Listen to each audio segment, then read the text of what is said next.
Hello all. Today we are going to start a new lesson, that is heat a measurement. So before going into the lesson, we are going to discuss few points. In winter season, we are going to wear sweaters, and in summer season we will be wearing light clothes. Why we will be wearing light clothes in summer, and why we prefer sweaters or woolen clothes in winter season? And how do you know that you have to wear sweater on this day, and how do you know that you have to avoid using sweaters? If you think carefully, by experience, we experience when we sense the surroundings. If it is very cool outside, when we sense it is very cool, when we sense it is very cool, then we go and we prefer to wear sweaters. When we sense that it is very hot, we try to wear light colored clothes, or we try to avoid sweaters. So here is a small activity. They have given few objects and you have to find it out whether they are hot or cold. If you see ice cream, yes, ice cream, you all know it will be cool. And fruit juice also, mostly we prefer eating or drinking when it is present in a cool temperature. Metal chair kept in the sun, if you observe metal chair kept in the sun, it will be very hot. And spoon in cup of hot tea also, it is very hot. So, some objects are cold and some objects are hot. We also know that some objects are hotter than others, while some objects are colder than others. So, here, how do you know that one object is hot or one object is cold? When I am saying ice cream, how do you know that this object is cool? Yes, generally we touch.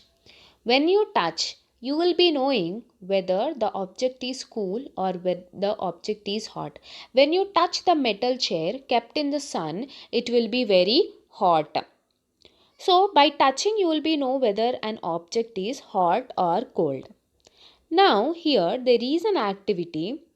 One boy, in one beaker, he took cold water, and in another beaker, he took lukewarm water.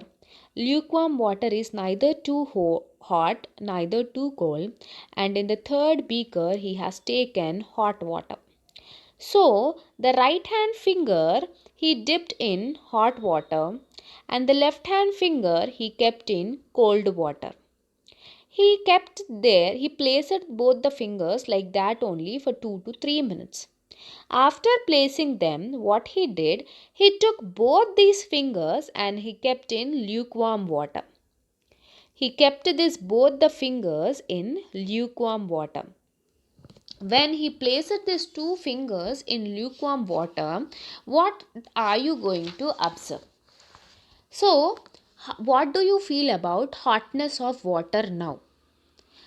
So you can't exactly feel the temperature or hotness or coldness of this particular water which is present in the beaker.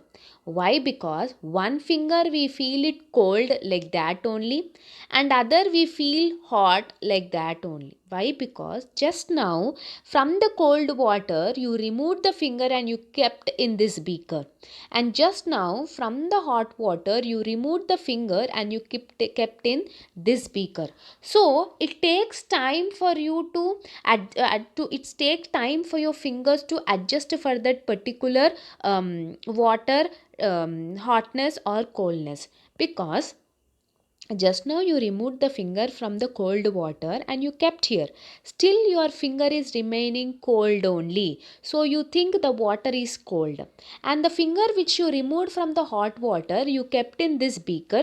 Still your finger will be hot only. You think that it is hot water. So exactly you don't know what is the hotness or coldness of that particular beaker, because you are confused. So by this what we have known is, only by touching you cannot exactly find out the hotness or coldness of an object. So we need a physical quantity to measure this hotness or coldness. So the physical quantity is called temperature. Temperature is a measure for the degree of hotness and coldness of an object. Suppose I here there is one bottle, cool drink bottle, and I say the temperature of this cool drink bottle is 18 degrees Celsius. When I say that the temperature of a bottle is 18 degrees Celsius, this is one measurement. This is one temperature measurement of this water bottle.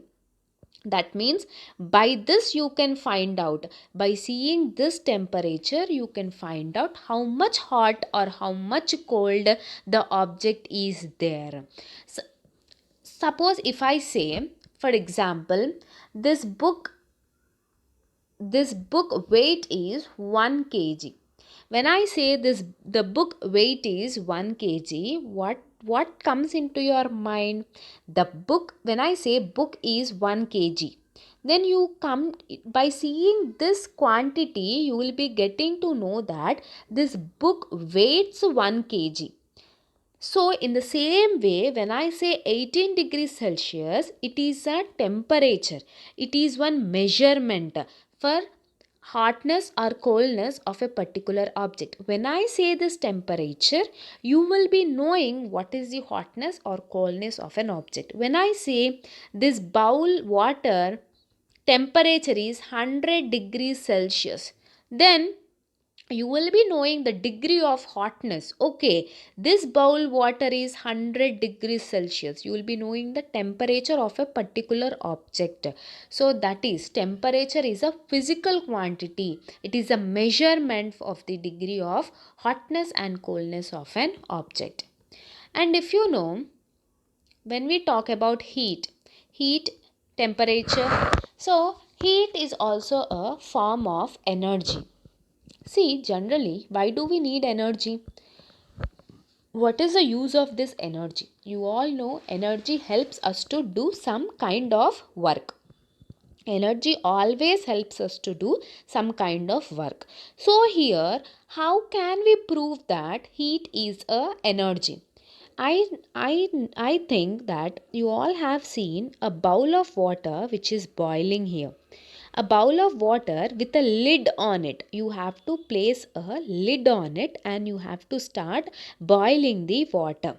When you start boiling the water, after few minutes you will be seeing that the lid moves up and down. The lid is going to move up and down. Why this lid is going to move up and down? Because this lid moves up and down because the water, when you heat the water, this water will change into water vapor. This water will change into water vapor and this water vapor tries to escape out into the atmosphere. As the lid is present on it, the water vapor, it starts lifting the lid up and starts to escape from the bowl. Very nice, but how this water vapor got the energy to lift the lid up?